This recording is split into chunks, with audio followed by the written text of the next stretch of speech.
राधा बहन का इकलौता बेटा अमेरिका में रहता था।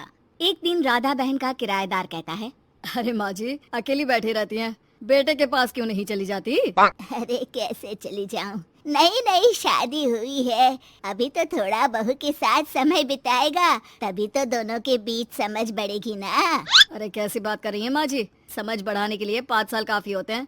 5 साल की शादी को कोई नई शादी नहीं कहता। हाँ वो तो है, आया था पिछले साल उसका फोन, पूछ रहा था कैसी हो, पर अब तो काफी साल हो गए, कोई फोन भी नहीं आता। तभी फोन की बेल बजती है। लो 100 साल की उम्र है, आ गया मेरे मयंक का फोन।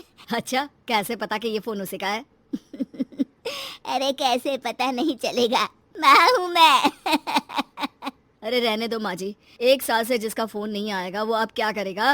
होता भी वही है, फोन पर मयंक है। कैसी हो माँ? अरे बेटा तेरी आवाज सुन ली, अब तो मौत भी क्यों ना आ जाए, बहुत याद आती है बेटा।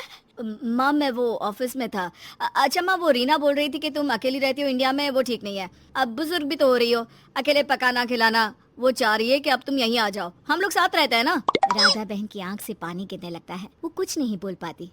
माँ हेलो, सुन रही हो ना माँ? हाँ बेटा तेरे साथ रहूंगी, सुबह शाम तुझे देखूंगी, और क्या जीवन में है तेरे पापा के जाने के बाद। तभी बीच में बेटा माँ को रोक देता है। हाँ हाँ ठीक है माँ, तो मैं आता हूँ अगले हफ्ते तुम्हें लेने के लिए। राधा बहन को तो मानो बुढ़ापे में किसी ने पंख दे दिए हो, उड़ी जा रही थी पूरे मोहल्ले में। अरे वो मयंक आ रहा है, अब तो अमेरिका जा रही हूँ मैं, वहीं रहूंगी। अच्छा है मौसी, आपका जीवन देखकर तो मुझे भी रोना आ जाता था। कोई बात नहीं मौसी, देर से ही सही सब अच्छा होने वाला है अब। राधा बहन दौड़ दौड़ कर सामान ला रही थी। अरे इतना सामान तो 2 साल में भी कभी नहीं खरीदा जो 2 दिन में लिए जा रही हो मौसी। अरे बेटा आ रहा है ना अमेरिका से। अच्छा अच्छा, तो पकवान बनाने की तैयारी चल रही है? हाँ बिल्कुल, उसको बेसन के लड्डू बहुत पसंद है। रात भर भूनना तलना ये सब प्रोग्राम चलता रहता है राधा बहन के घर में, और फिर वो दिन भी आ जाता है जब बेटा घर आता है। कौन? माँ मैं मयंक, ये घर का क्या हाल बना रखा है, न सफाई न धुलाई, कैसा लग रहा है ये घर? घर तो ऐसा ही था बेटा हमेशा से, बस तू थोड़ा कमजोर लग रहा है। क्या हुआ बेटा?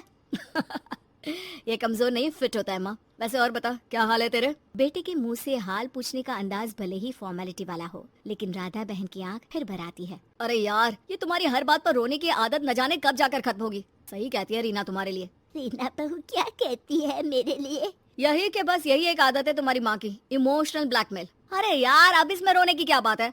ना ना कुछ नहीं, बहुत दिन बाद तो घर आया ना तो क्या रोएगी? हाँ क्यों?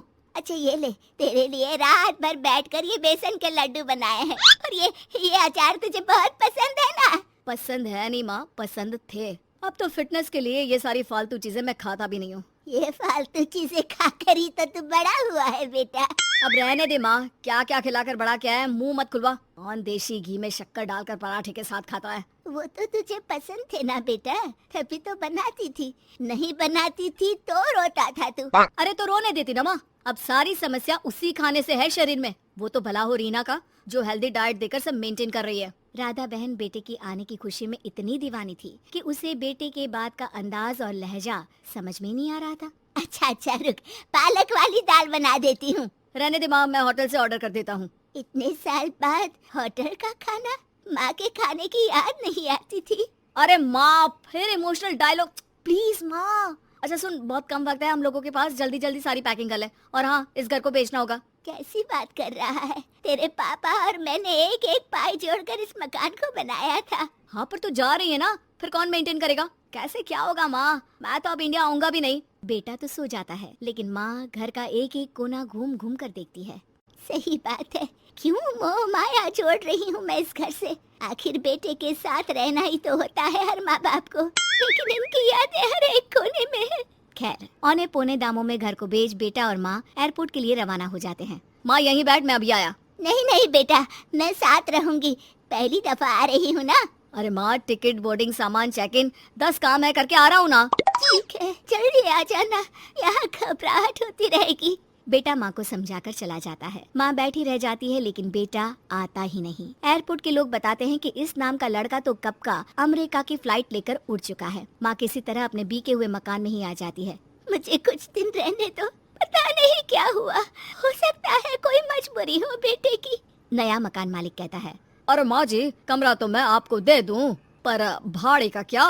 पति की पेंशन भी है भैया। ठीक है, आप आराम से रहिए, लेकिन एक बात बताइए, आप किसी रिश्तेदार के घर क्यों नहीं चली जाती? अरे कैसी बात कर रहे हैं आप, मेरा बेटा कभी भी आ सकता है। अगर मैं उसे यहाँ नहीं मिली तो